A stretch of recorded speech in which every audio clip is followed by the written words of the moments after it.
26 suitcases, 700 kilos of cocaine, and two French military pilots walk into an airport sounds like the start of a bad joke, right?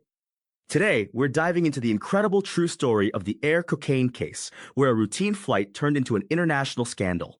You'll learn how two respected pilots ended up behind bars, orchestrated a movie-worthy escape, and eventually walked free.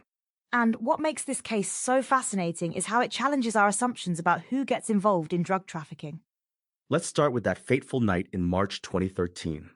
What exactly went down at Punta Cana Airport? Well, it was March 19th, 2013. A Falcon 50 private jet was preparing for a night flight to Saint-Tropez, France. The pilots, Pascal Fauré and Bruno Odos, were going through their usual pre-flight routine when suddenly they were blinded by helicopter searchlights. Dominican Republic National Police swarmed the runway, and what they found next was staggering. How much are we talking about here? 26 suitcases containing approximately 700 kilograms of cocaine. In today's market, we're talking about 500 million euros worth. €500 million? That's insane. And here's where it gets interesting. These weren't just any pilots. Both Fauré and Odos were former military pilots with the highest level of clearance in the French army. What do you mean by highest level of clearance? They were actually cleared to transport nuclear weapons during their military service. That's how trusted they were. From nuclear weapons to cocaine, that's quite a career change. Well, that's where their defense comes in. They maintained from day one that they had no idea what was in those suitcases. Come on. 26 suitcases for a short stay in Punta Cana? Didn't that raise any red flags? Their lawyers actually came up with what they called the taxi driver defense, arguing that pilots, like taxi drivers, aren't responsible for checking what's in their passengers' luggage. Interesting analogy. But I'm guessing the Dominican authorities weren't buying it? Not at all.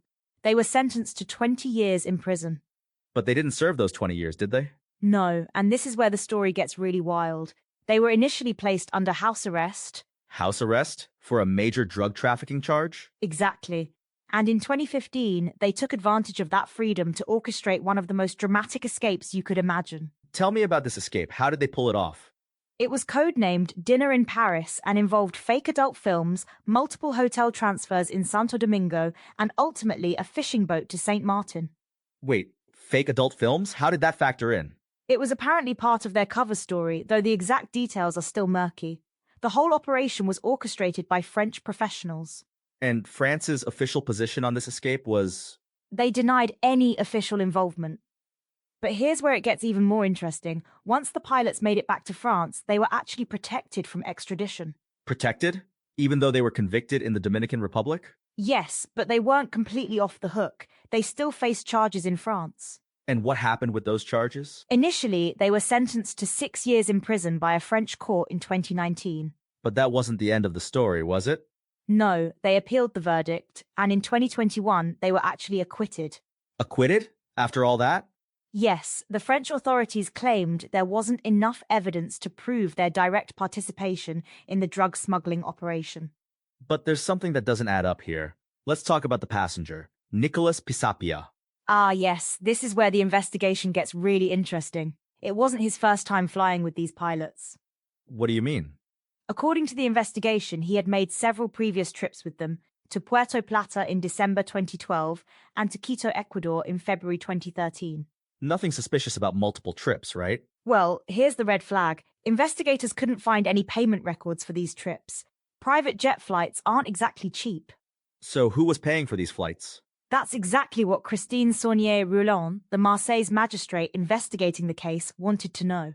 And what did she find? She discovered suspicious messages between the pilots and their aviation company managers, but ultimately it wasn't enough to secure a conviction in France. So the case is completely closed now?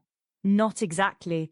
While they're free in France, the charges are still active in the Dominican Republic. Meaning they probably won't be vacationing in Punta Cana anytime soon. Definitely not. And the case raised serious questions about international drug trafficking networks and judicial cooperation. What kind of questions? Well, the Dominican Attorney General questioned how two people sentenced to 20 years could be under such loose house arrest in the first place. That does seem like a pretty big oversight. And there were suggestions of high-ranking government officials being involved, though nothing was ever proven. It's interesting how this case exposed gaps in international law enforcement. Exactly. When different countries have different standards of evidence and different legal systems, cases like this can fall through the cracks. And what about the cocaine? What happened to it? The drugs were seized by Dominican authorities, but the bigger question is about all the other flights that might have gone undetected. You mean this might not have been the first successful run? Given the sophistication of the operation and the previous flights with the same passenger, many investigators believe this wasn't their first attempt. But we'll never know for sure, will we? No, and that's what makes this case so fascinating. There are still so many unanswered questions. Like, how did they really plan that escape? And who was really behind the whole operation? The pilots? The passenger? Someone else entirely? It's like a puzzle where we're missing half the pieces. And everyone involved seems to have a different version of the truth. So what's the takeaway from all this? I think it shows how complex international drug trafficking cases can be, and how different legal systems can sometimes work against each other. And maybe that sometimes the truth is stranger than fiction. Absolutely. I mean, who would believe a story about military pilots, cocaine, fake adult films, and a fishing boat escape? It does sound more like a Netflix series than real life. Oh wait, it is a Netflix series now. And that's perhaps the most fitting end to this story. It was so incredible, it had to be made into a show. Remember, folks, if you're ever offered 26 suitcases for a 2-day trip, maybe ask what's inside.